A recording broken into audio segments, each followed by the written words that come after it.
Capsicum cut பண்ணி எடுத்து வச்சுருக்கேன், பன்னீர் கட் பண்ணி எடுத்து வச்சுருக்கேன். அதுக்கப்புறம் வெஜிடபிள் பிரியாணிக்கு வந்து பார்த்திங்கன்னா கேரட், பீன்ஸ், இஞ்சி பூண்டு, பச்சை மிளகாய் பேஸ்ட்டு, அதுக்கப்புறம் தக்காளி, வெங்காயம் எல்லாமே ரெடியாக இருக்குங்க. இப்போ செய்ய ஆரம்பிக்க வேண்டியதான். கடாயில் வந்து எண்ணெய் ஊற்றிக்கிறேன்.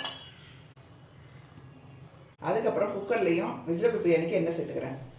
லைட்டாக மிளகாத்தூள் தூவிக்கலாம், சால்ட், பன்னீரை சேர்த்துக்கலாம். அதில் வெஜிடபிள் பிரியாணிக்கு பட்டை கிராம்பு சேர்த்துக்கிறேன். வெங்காயம் சேர்த்துக்கலாம். இஞ்சி பூண்டு பேஸ்ட் சேர்த்துக்கிறேன். இப்போ தக்காளி சேர்த்துக்கலாம்.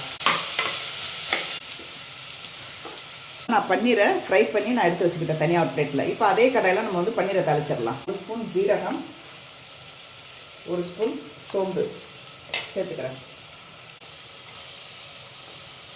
இதை நல்லா வதக்கிக்கலாம். இதில் வந்து ஒரு 1.5 ஸ்பூன் வந்து நான் வந்து மிளகாத்தூள் சேர்த்துக்கிறேன். கொஞ்சம் மஞ்சத்தூள் சேர்த்துக்கலாம். நல்லா பொரிஞ்சிச்சுங்க. தக்காளி, வெங்காயம், 1 ஸ்பூன் இஞ்சி பூண்டு, பச்சை மிளகாய் பேஸ்ட் சேர்த்துக்கிறேன். மிளகாய் பொடி, 1 ஸ்பூன் மல்லிப்பொடி, தேவையான அளவு உப்பு சேர்த்துருக்கேன். பிரியாணிக்கு சேர்த்துக்கலாம் உப்பு. இதே நல்லா மிக்ஸ் பண்ணி விட்டுக்கலாம். நல்லா வதங்குது தக்காளி, வெங்காயம். அதுக்காக ஒரு நேரம் வெயிட் பண்ணி வச்சுருக்கேன். நான் மசாலாவும் நல்லா வதக்கிக்கலாம். கேப்சிகம் கட் பண்ணி வச்சுருக்காங்க, அது சேர்த்துக்கலாம்.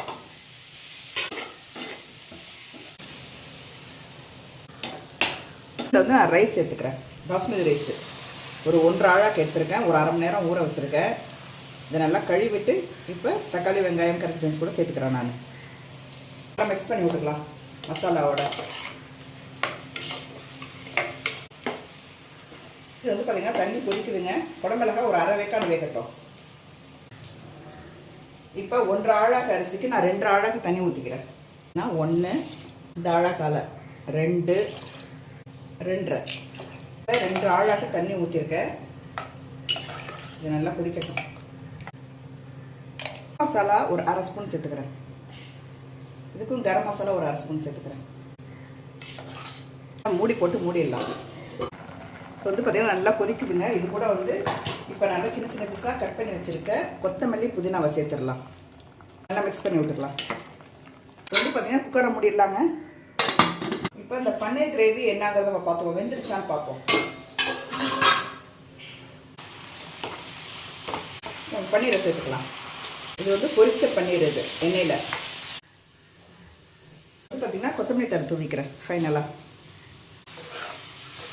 கேப்சிகம் பன்னீர் கிரேவி ரெடி ஆகிடுச்சிங்க. இது வந்து வெஜிடபிள் ரைஸ்க்கு தொட்டு சாப்பிடும்போது செம்ம டேஸ்ட்டாக இருக்கும். சப்பாத்தி, பூரிக்கெலாம் சாப்பிட்டுக்கலாம், எல்லாமே நல்லாயிருக்குங்க.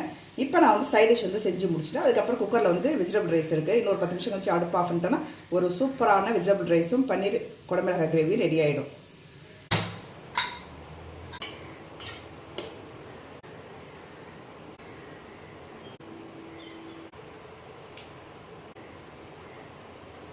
லஞ்சுக்கு ரெடி ஆகிடுச்சிங்க. ஒரு சூப்பரான சுட சுட வெஜிடபிள் பிரியாணி, கேப்சிகம் பன்னீர் கிரேவி ரெடி ஆகிடுச்சு. மதியானம் சாப்பிடும்போது ரொம்ப சூப்பராகவே இருக்கும்.